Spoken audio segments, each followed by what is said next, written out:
Greetings and good day to all dear students. Well, in the previous session, we gave a brief explanation. In this session, we want to give some explanations about materials. When we press the M key, our material window opens. As you can see, the material space is by default set to Corona. Because in the previous part, we created this space for ourselves and asked the system to set the default space to Corona for us. Very good. In the material-related space, if you look at this model, you'll see that it has provided two types of material working spaces for you. But we are currently working with compact, and when we want to professionally handle materials, we'll move on to the other options. Here, you see it has provided 6 spheres for you. You can select any of them and make changes related to them. Or if you want more, you can have a 15 size, have a 5x3 space, or 6x4, or 3x2. This is the space it gives you to work with your material. I'll draw a box here to give it a material. Well, if you double-click on the material sphere, you can enlarge it and have its rendered version larger next to you.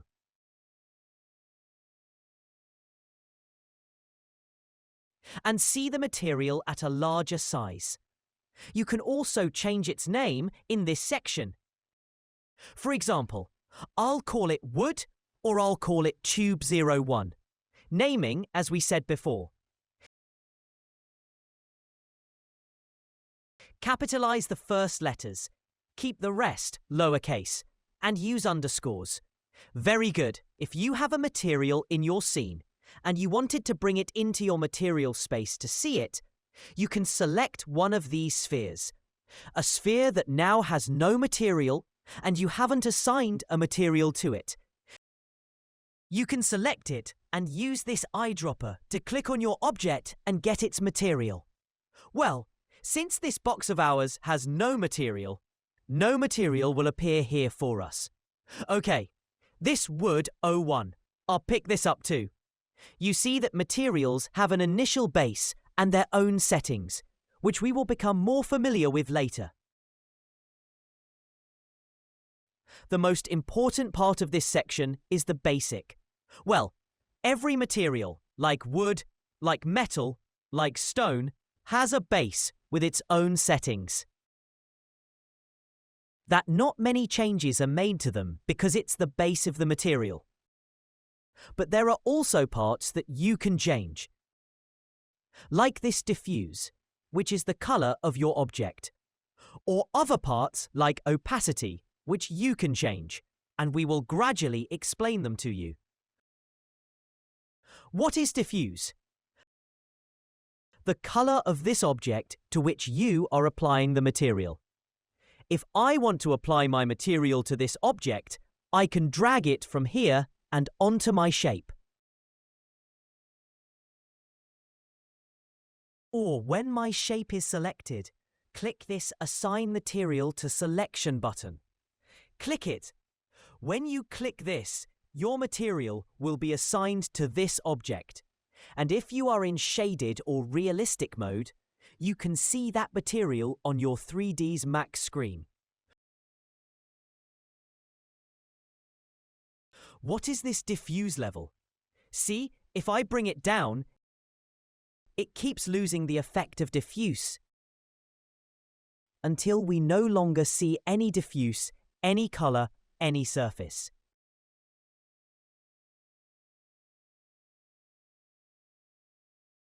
And it becomes completely black. This is not black because it has no color. It's showing us a completely black and empty space. And if it's 1, you see your material completely. I'll close this to give me some space. Well, it has a color, so you can set a color for it. You can assign any color you like to your object. Note that if you haven't set gamma and LUT, The colors you see here may differ from what you choose, and even this thing that you see here may differ from what you see in the render. So pay attention to Gamma and LUT in your Customize section. And Preferences, and Gamma and LUT. Pay attention here and make sure these ticks are checked. Okay? Next to Diffuse, if you look closely, next to the color, there's a square-shaped area that if you click, a window will open for you. The Material Browser, where you can assign a map to your object. In the Corona render engine, if you use general maps, they will be recognized and shown to you and rendered.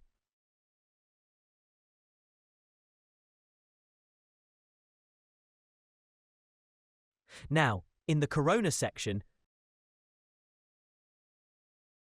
you'll see that various maps are available by default, like Corona Sky, Corona Select, Corona Mix, Corona Data, Corona Color, and also Corona Bitmap.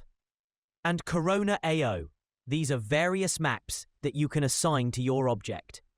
But if you want to assign an image to your object, you select Corona Bitmap and click OK, or double-click. Okay, here you can select an image. For example, I'll select this one, which is in the same Images folder, Scene Assets. And in the Project section, where we saved it in the Scene Assets folder, there's an image, and it brings all the textures for you here. These maps that we assign are called textures in general. I click OK. OK, it shows me the settings related to the texture. As soon as you select the texture, here, it shows you the settings related to Corona Bitmap, and you can make changes to this map that you've applied to your object. Why isn't it showing? Now, if I put a factor, if we go here and click on Show Shaded Material in Viewport and turn it on, you see that it shows us the material we assigned to the object in the scene. The Show Shaded Material in Viewport button, if it's off, it will show the diffuse color. If it's on, we saw that it shows the texture. In the Corona Bitmap section, there are parts that are for working with the map. That is on your object. For now, I'll refrain from explaining the specific parts of this Corona Bitmap.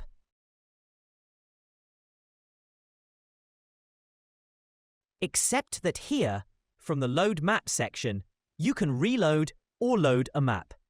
Choose another image to choose another texture for the object's map, and then press Open so that it changes. If it doesn't change, you can use Reload to see the new shape you've given in the scene. Okay, now we want to go back to the previous material settings. What should we do?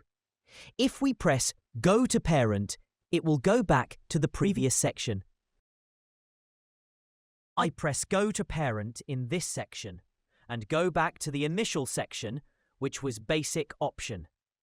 You see that in this section, Map Diffuse has an M written, meaning we have a map here.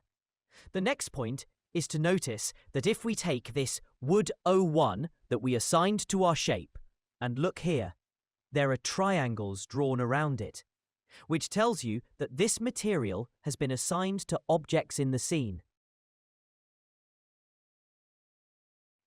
And if you look at the others, that triangle doesn't have 4 sides.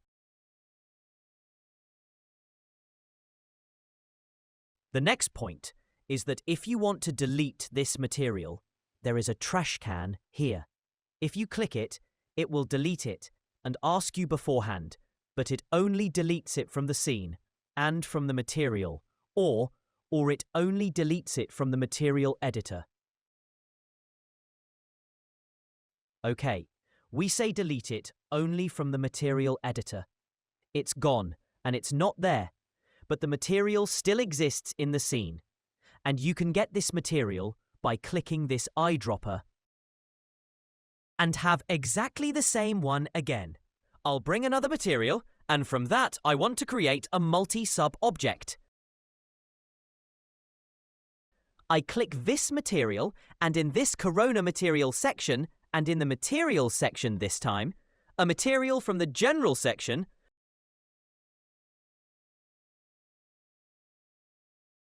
I come and select a multi-sub object and open it. Okay, it asks if I want to keep the previous material or destroy it. I can say destroy it completely, and I press OK. Okay, now in the multi-sub object section, it has placed 10 materials for us. I can say that I press set number and say that for my cube, for example, it has 6 faces. I need 6 materials. And you see that they are given IDs 1, 2, 3, 4, 5, and 6. If you remember, we worked with material IDs. I'll create another box. I'll convert it to editable poly. And I can come here and say that each of these faces should have an ID 3, 1, and you see that it automatically has this 6, 4, that it automatically has the IDs. I can select all of them and set them to 1, or I can keep it like this. If I take this material and assign it to this cube, according to the ID we saw here, each of these IDs is a material. We can create each of these materials and assign them to a section. But there's another way. We can each of these materials,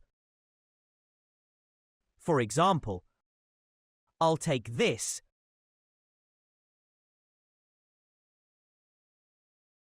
Corona and Corona MTL. I'll set this as material 01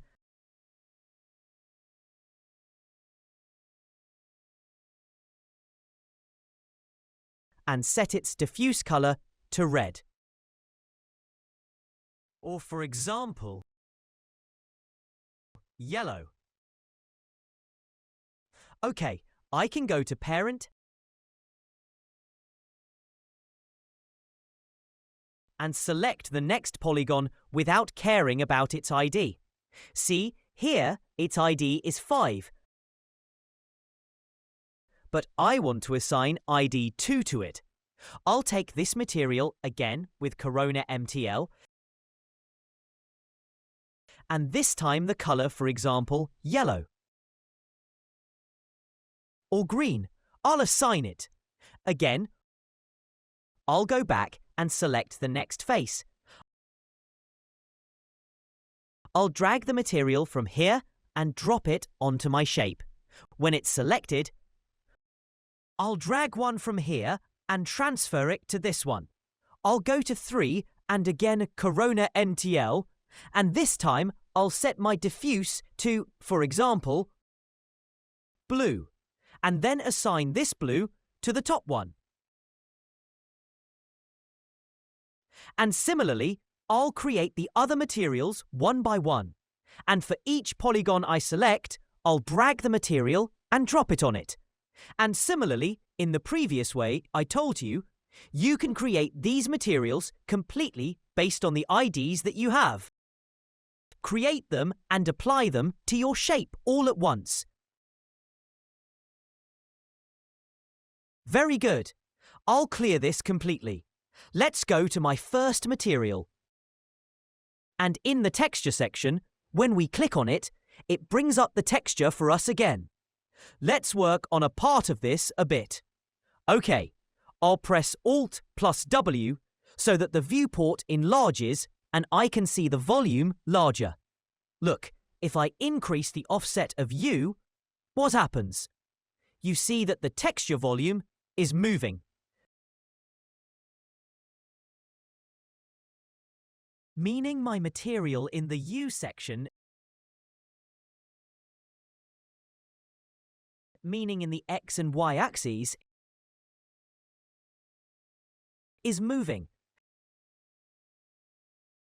If I change this,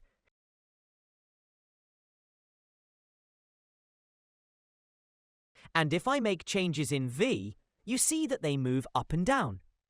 Okay, why when I make changes in the U section, it doesn't turn black and the tiles repeat? But in the V section, when I move it, it happens. Well, in the tiling mode in the U section, we have repeat tiling, but here we have no tile. If we press mirror, it mirrors it, meaning it repeats it like a mirror. But if we press repeat, it repeats it, and it's repeated. In the tiling section as well, if I increase the tiling,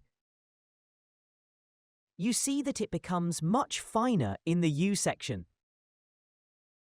It becomes more compressed, and in the V section, it should also be compressed to the same extent, logically, so that the sizes are the same. And if I decrease its tile, for example, set it to half by half, you see it gets bigger. So in the tiling section, we understood what the difference between U and V is, and also offset and tiling, what the difference is. And also in the repeat tiling section, no tiling and mirror tiling, what effect they have on us. If I set this to mirror, it will be mirrored, placed next to each other. Instead of placing the diffuse one by one next to each other, and placing them side by side, place them symmetrically next to each other. Instead of placing them side by side in a row, it places them mirrored next to each other.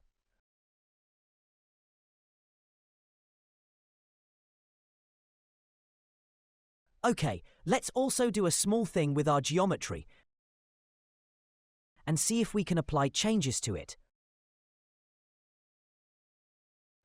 Apart from the material space, if we apply a UVW modifier to our geometry, UVW Map,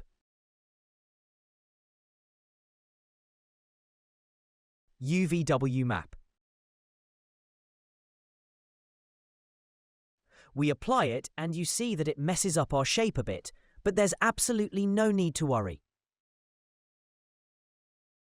This mapping, meaning the way our map is placed on our geometry, can be different. Depending on the mapping we have here, it can be planar, meaning a plane is placed here, or cylindrical, a circular shape, or spherical, a sphere-like shape. If I change it, you see it's a sphere, or shrink, or box. And for our box, naturally, given the geometry we have, if it's a box, it's much better. Or one face, or UYZ to UVW. For our shape, if we use box, it's better. You can try these in different shapes. Those that are clearly cylinders are cylinders. If it's a sphere, it's spherical. And if it's a box, it's a box. And if it's a plane, you can use a plane. But if your shape was a different shape, meaning it wasn't any of these basic shapes, you'll have to try and see which state it fits. Or if necessary, you can separately apply a UVW map to each part. Okay, we can change the length, width, and height of our UVW map.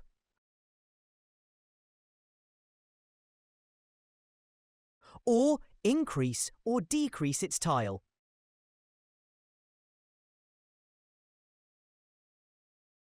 And we can also flip them, meaning reverse them. The W tile didn't work because it didn't have a W state at all, meaning it didn't have any protrusion. And if we flip it, meaning reverse our tiles, and also set channels or align them and fit the gizmo we have, or center it, or other shapes that exist, or revert onto the shape. Okay, the main part of our work is here, and the UVW also has a gizmo, which is the shape you see here, and we can also transfer it if we select it. Look, we can move it up and down, left and right, and make changes to it. Even make it bigger or smaller. Even rotate it in any direction we want.